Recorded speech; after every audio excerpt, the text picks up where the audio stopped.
ਦਰਸ਼ਕੋ break ਤੋਂ ਬਾਅਦ ਤੁਹਾਡਾ ਸਵਾਗਤ ਹੈ ਜੀ। ਡਾਕਟਰ ਸਾਹਿਬ ਸਾਡੇ ਕੋਲ ਹਿਰਦੇਪਾਲ ਸਿੰਘ ਜੀ ਦੀ ਸਾਡੇ ਪਾਣੀਆਂ ਦੇ ਮਸਲੇ ਵਾਲੀ ਵੀਡੀਓ ਤੇ ਲਿਖਦੇ ਹਨ, ਡਾਕਟਰ ਸਾਹਿਬ ਤੁਸੀਂ ਸਾਡੀ ਆਖਰੀ ਉਮੀਦ ਹੋ। ਅਖੀਰਲੇ ਐਗਜ਼ਿਟ ਤੋਂ ਪਹਿਲਾਂ ਖਾਲਿਸਤਾਨ ਦਾ ਐਗਜ਼ਿਟ ਵੀ ਬਣ ਰਿਹਾ ਹੈ। ਵੈਸੇ ਵੀ ਇੰਨੀ ਛੇਤੀ ਤੁਹਾਨੂੰ ਅਖੀਰਲਾ ਐਗਜ਼ਿਟ ਨਹੀਂ ਮਾਰਨ ਦਿੰਦੇ। ਜੇ ਬਾਦਲ ਵਰਗੇ ਕੌਮ ਦੇ ਗੱਦਾਰ 90 ਸਾਲ ਜੀ ਸਕਦੇ ਹਨ, ਫਿਰ ਤੁਸੀਂ ਤਾਂ ਕੌਮ ਦੇ ਲੀਡਰ ਹੋ ਜੀ। ਡਾਕਟਰ ਸਾਹਿਬ ਫਿਰ ਤੁਹਾਡੀ ਸਿਫਤ ਹੋਗੀ। हाँ हुण की करिए ना पढ़िए वैसे अपनी सिफत करवानी नहीं चाहिए पर मेरे बड़े परम मित्र दोस्त जिन्होंने 18-20 साल की सांझ रही जी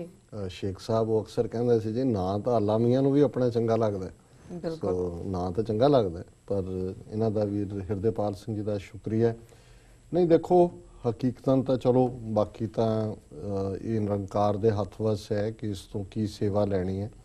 पर यह हकीकत ही है जदों असी जिंदगी का एक वड्डा हिस्सा गुजार लेंदे हैं फिर इस गल दे लई अज ही एक सज्जन जिहड़े कि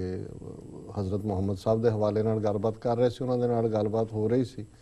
तो उन्होंने कहा जी कि हज़रत मुहम्मद साहब 63 साल की उम्र दे विच उन्होंने जिहड़ा वो अल्लाह नूं प्यारे हुए और वो बिल्कुल ठीक सन हैल्थी सन और कोई सोच भी नहीं सी सकदा इन्नियां जंगां चों भी वो जेतू रहे तो अखीर वेले जिहड़ी उन्होंने वही आई जिसनूं कुरान दीयां आयतां दे रूप क्योंकि 23 साल लगातारता दे नाल जिहड़ी है उन्होंने इल्हाम हुंदा रहा जिहदे ते आधारित कुरान मजीद है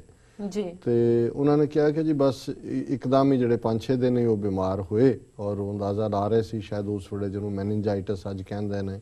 वो होया होए तो फिर उन्होंने कहा कि जी उन्होंने जी अखीरली वही उन्होंने आई उस तो पहला वो यही सी कि भी हुण जो भी सी वो फतह हो गई है और ये जड़ा है ये रब दी रज़ा है जो भी सो ज़ाहिर है कि भी बहुत वार जदों असी इस गल नूं हकीकतन ये कहते हैं कि ठीक है असी तां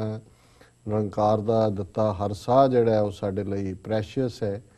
और उस दे लई असी अपने कॉज नाल समर्पित रहीए गुरु अगे अरजोई भी है और ये साडी अरदास भी है पर इहदे च कोई शक नहीं है भी एक हकीकत है कि बहुत वार जिहड़ी साडी स्ट्रगल दी गल है जे असी अगली जनरेशन दे हत्थ दे विच उस स्टैंडर्ड नूं झंडे नूं फड़ांदे ते गल अगे तुरदी रहिंदी है। मैं कोई अपनी ना कौम तो ना उम्मीद है ना निराश है ना मैनू अपनी मंजिल बारे कोई शक है कि भी खालिस्तान तो बिना सिखां कोल कोई होर सल्यूशन है तो ना ही मैनू जदों असी अल्टीमेटली हर गल फेथ नाल जुड़ी करते हैं 10वें पातशाह ने और मैं अक्सर अपनी मोस्टली स्पीचिस दे विच भी ये गल दोहरांदा है इस फॉर डैलस भी और शाम दी डिस्कशनस भी मैं कहा कि भी इहदे बावजूद सर कपूर सिंह जिहड़े कि कई बार निराश भी हुंदे सन अकाली लीडरशिप दे रोल नूं भी जिहड़ा है वो कि किवें इन्हां ने थां थां गद्दारी कीती और किवें बुझड़ ने लाल बुझक्कड़ ने पर फिर वो कहंदे सी बड़ी होप नाल कि नहीं असी जिन्ने मर्जी डूंगे खूह च डिगे होईए गुरु कलगीधर पातशाह सानू कढणगे। ये इकरारनामा है 10वें पातशाह दा पंथ दे नाल कि पंथ खालसा खेती मेरी हों संभाल करों तिसकेरी कि पंथ खालसा मेरी खेती है मैं इसकी संभाल करनी। सो वीर हिरदेपाल सिंह जी का बहुत बहुत शुक्रिया कि उन्होंने प्यार भरे लफ्ज़ों के नाल सानू नवाजे जी। डॉक्टर साहब साडे कोल अगला यूट्यूब मैसेज पंजाब सिंह जी की आईडी तो साडी गुजरात एंटी टैरर बिल वाली वीडियो ते आया है। ये लिखते हैं डॉक्टर साहब मोदी ने वोटां वेले कहा सी कि सारे देश विच गुजरात मॉडल सैट करांगे बस हुण उसे नीति तहत ही सब कुछ कर रहे ने अते करनगे जी। डॉक्टर साहब बिल्कुल ठीक है वीर पंजाब सिंह का शुक्रिया उन्होंने कामेंट किया। असी अगे भी शायद एक प्रोग्राम दे विच डिस्कस किया सी कि उन्होंने गुजरात जिहड़ी है वो पहली लैबोरेटरी बनाई हिंदूत्ववाद के एंगल क्योंकि उन्होंने सारिया स्टेटां देखा कि भी उत्थे जे ये कामयाब हुंदे ने और 2002 च ही मोदी मुख्यमंत्री बने और पहली बार उन्हें बिना लंबा वक्त दे गोदरा कांड कर दिता है और उसकी फिर जी है उसका उन्हें फल 4 बार वो मुख्यमंत्री बने प्रधानमंत्री तक पहुँचे है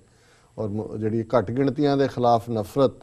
और इस नूं ही आधार बना के going to the higher plane ये उन्होंने गुजरात मॉडल है और उत्थे जिवें एजुकेशन का सफाया मुसलमानों नूं डी फ्रेंचाइज कर दिता है उन्होंने कोई MLA नहीं बन सकते बिजनेस वाइज उन्होंने बाहर कढ़ दिता है ਔਰ ਹੁਣ ਐਂਟੀ ਟੈਰਰ ਲਾਅ ਦੇ ਥੱਲੇ ਜਿਸ ਤਰੀਕੇ ਨਾਲ ਇੱਕ ਟਾਡਾ ਵਰਗਾ ਕਾਨੂੰਨ ਜਿਹੜਾ ਹੈ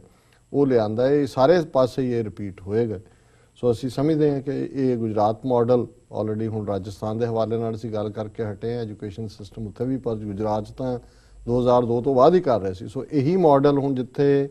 ਇਹਨਾਂ ਦੀਆਂ ਐਬਸੋਲੂਟ ਮੈਜੋਰਟੀ ਦੇ ਵਿੱਚ ਇਹਨਾਂ ਦੀਆਂ ਸਰਕਾਰਾਂ ਨੇ, ਜਿਨ੍ਹਾਂ ਦੇ ਵਿੱਚ ਮੱਧ ਪ੍ਰਦੇਸ਼ ਹੈ, ਰਾਜਸਥਾਨ ਹੈ, ਮਹਾਰਾਸ਼ਟਰ ਹੈ, ਉੱਥੇ ਆਲਰੇਡੀ ਗੁਜਰਾਤ ਮਾਡਲ ਦੇ ਉੱਤੇ ਹੀ ਕੰਮ ਹੋ ਰਿਹਾ। ਸੋ ਇਹਨਾਂ ਦਾ ਬਹੁਤ ਬਹੁਤ ਸ਼ੁਕਰੀਆ ਪੰਜਾਬ ਸਿੰਘ ਜੀ ਦਾ, ਉਹਨਾਂ ਨੇ ਸਾਨੂੰ ਲਿਖਿਆ। ਜੀ ਰਸਾ ਇੱਥੇ ਲੈਣੇ ਬ੍ਰੇਕ। ਵਿਊਅਰਸ ਤੁਸੀਂ ਸਾਡੇ ਨਾਲ ਇਸ ਤਰ੍ਹਾਂ ਬਣੇ ਰਹੋ, ਮਿਲਦੇ ਹਾਂ ਛੋਟੇ ਬ੍ਰੇਕ ਤੋਂ ਬਾਅਦ।